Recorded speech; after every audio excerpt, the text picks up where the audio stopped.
2025, here we are, Thursday morning. Hope your new year was good. Sally at Webb with you until 2 o'clock, kicking off with you too. Right, I hate to do this because I like to be positive, start things with a spring in our step for a new year and everything, but unfortunately we have to talk about car tax. What do you mean it's boring? I know, well, it is. I mean, it's not the most exciting thing in the world, but, it's going to happen in April. So is it getting too expensive to own a car these days and run a car? 0800 121 8181. Because, I mean, as this time of year, a lot of people are doing their car insurance, and that's horrible. I've started to get the fear about mine, which is February. But yeah, in April, lots and lots of, to give it its proper name, vehicle excise duty will change, car tax. The biggest changes are for brand new cars and electric vehicles, and there's quite a lot of detail. So have a listen. This is the BBC's Dan Whitworth to unpack it all. From April, electric vehicles will no longer be tax exempt. Now, if you buy a brand new one, you'll pay £10 to tax it for the first year. After that, you'll pay a standard rate, £195 a year. Now, if you've already got an electric car, you'll face an increase to £195 the next time your tax is up for renewal after April. And older electric vehicles, so those registered between 2001 2017, they'll face a new charge, £20 per year. Now, if you're buying a new car with a list price greater than £40,000, that's what's considered an expensive car, you'll pay more for that. And electric vehicles are getting hit with this one for the first time too. So that is an extra £410 per year for the car's first 5 years. And that's even if you're buying it second hand. That's thought around 2/3 or so of electric vehicles will fall into this bracket. So what about petrol, diesel or hybrid cars? Well, yes, changes there too. There's a £100 increase in first year rates for the lowest polluting cars.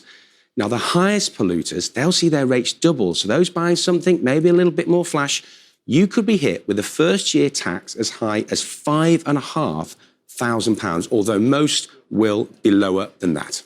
Wow. So potentially £5,500 to drive your car. I mean, okay, it would be the sort of the top end, very flash things. But even if you've got, something modest and you think you're doing the right thing by getting an electric vehicle, and also the government keep telling us that we're going to go for this, clean future, net zero. Everyone needs to be driving around in electric vehicles. Where is the incentive, kids? What's going to make me spend more money buying an electric vehicle if there's no brakes in it at all? I mean, not brakes on, you know what I mean, not brakes on the wheel, but sort of, tax brakes. No brakes in the car would be stupid, wouldn't it? Let's speak to Scott Dixon, who's a consumer and motoring disputes expert, hosts the Facebook page, The Complaints Resolver. Hello, Scott. Hello, Elliot, and Happy New Year to you. Happy New Year to you as well. What do you make of this? It seems a little bit steep. It is, and it's certainly getting more and more expensive to run a car, and the direction of travel is towards electric vehicles, but not everybody can afford to buy these electric vehicles, and the charging point as well, not everyone can charge at home. And if you charge on the street, there's 20% VAT added to the fees to charge a car, and it's certainly getting more, not just more difficult to run a car, but more expensive as well. And it is a big problem that motorists are going to be facing in years to come.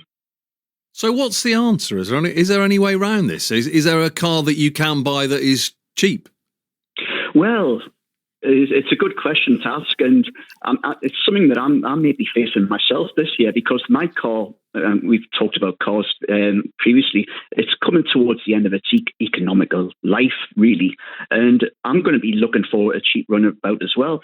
And I remember you saying that you drive a Toyota and I drive a Nissan, and the key thing to look for is reliability. And I do, second-hand cars top my inbox on complaints, and there's certain makes and models are more reliable than others. And I always go for Japanese, probably the same as yourself, because they are reliable and they are affordable and generally cheap to run. So if you're looking for a second-hand car, first thing I would do is a Google search for common fault. So some cars are more reliable than others, and Reynolds and Peugeots, Range Rovers, there are certain makes and models that are just generally unreliable. Right. And I wouldn't buy private simply because your consumer rights are restricted when you buy privately, and you just don't know what you're buying. And I certainly wouldn't buy off Facebook Marketplace. Find a local dealership who you know and trust, and have a chat with them, and see what they've got in stock. I would say. But it is generally, isn't it, getting more expensive, the insurance? I mean, I've just paid £600 to have my car fixed. It needed some bits and pieces doing to it. I mean, that was eye-wateringly expensive. It's one thing after another, isn't it, Scott? Do you think this is going to start pricing people out of car ownership? I think it will. I mean, I think that's the aim, if the truth be known. The net zero strategies to get people out of cars and into public transport. But we haven't got the reliable infrastructure in place to support electric vehicles and charging points, and we haven't got reliable buses and trains either. So it's difficult. We do rely on our cars. So if you are looking for a cheap runabout, first of all, go to a dealership who you know and trust. And if you've got your eye on a car, you can check the mileage and MOT history on the government website. Yeah, that's all there, isn't it? There's lots of info there. Yeah, but it's hard to work out how you get around any of these. I can't call it car tax because it's not. It's a vehicle excise duty. That's the proper name, isn't it? But it's. I mean, that seems to be going up for pretty much all across the board, isn't it? If you've got a car on the road, it's probably going to cost you in terms of road tax more next year. It is, and for older cars, it's based on CO2 emissions. Yeah. So what you need to look for when you're looking for a car, and go for reliability, obviously, but also look at the CO2 emissions. CO2, yeah. Check the mileage, MOT history, and watch out for Category N. Avoid any cars with a Category N, for example. What does that mean? That's non-structural damage. So it's crash damage cars. They may be substantially cheaper, but there's a reason for that, and there will be hidden costs involved in further down the line. And that's the reason why they're much cheaper. Do an HPI check on any car that you buy. Look for a car with a full service history and receipts. Check the overall condition, the body panels. Make sure that they are aligned. Look for any mismatches. And check under the bonnet. Take somebody with you who's knowledgeable, and make sure that all the electrics are working okay. And does it look like it's being cared for? And yeah, you've got to work within your budget, but smaller engine sizes can be cheaper to run as well and insure. Yeah.